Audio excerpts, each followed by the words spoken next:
Elon Musk from SpaceX and Starlink and Tesla. He is the world's, well, I guess he's the world's Tony Stark in essence. He is our most important industrialist and technologist right now, and he is operating outside of the government trying to get things done. So right now he's got the Starlink system operating in the Ukraine so that people are able to get internet service.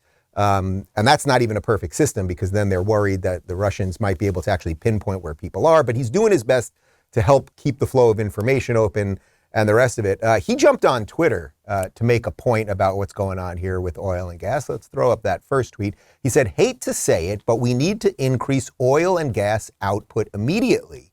Extraordinary times demand extraordinary measures." Now, he went on, here's the second tweet, and this is where it really gets interesting, and you can sort of see someone's motivations every now and again.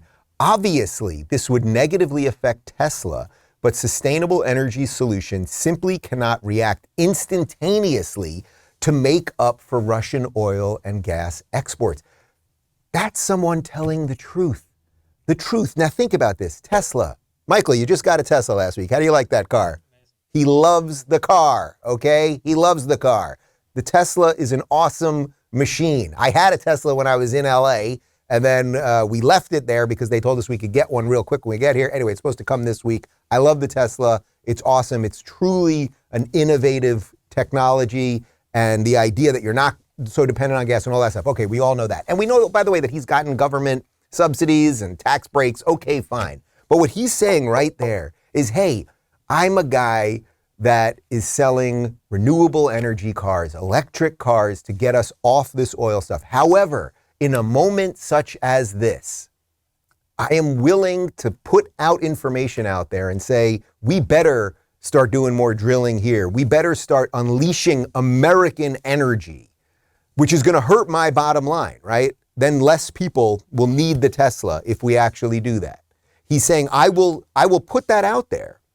Because there are things more important than my bottom line. That's what an actual honest businessman and industrialist and an American would say. And it's extremely interesting because the Democrats are completely against this. They wanted Keystone shut down, which is exactly what Joe Biden did right when he took office. And they wanted us more reliant on, we've got this Iran deal coming through, as I said, Venezuela before. You've got Pete Buttigieg, our gay transportation secretary, and I only mention he's gay because that's why he got the job, talking about how we're going to have to think about, getting oil again from Iran. And it's like, well, Pete, they throw people like you off cranes in Iran, but I guess they're not quite as bad as evil Putin, right? Ted Cruz, he's down with what Elon Musk said. He said, couldn't agree more, unleash American energy now. You think a guy like Ted Cruz might know a little something about this? He's a senator from a small state, you may have heard of it, called Texas. And they have a lot of something there called oil. And if we would allow them to do the proper drilling, and again, we can always talk about how we can do all of this stuff better, right? We can always talk about, are there ways to make sure that fracking is completely safe and you're not causing little tremors or whatever people are worried about? Are we doing all of the things to make sure we're not harming the environment, we're not causing gas leaks, and we're not polluting our rivers and basically creating the scene from the Simpsons movie? Can we make sure we're doing all that stuff? Yes. But right now, relative to what's happening in the world, does it make sense that at any level we are reliant on anyone other than ourselves for energy when we have the ability to be completely self-sustaining? It just doesn't make sense. And it really doesn't make sense that we would be buying oil from Russia right now. And I'm not saying this as someone that wants to create a war, right? There's a war going on whether we like it or not. So should we be funding the war through oil when we could literally tomorrow just start opening up the pipes? Could we? What should we do? What do you think we should do?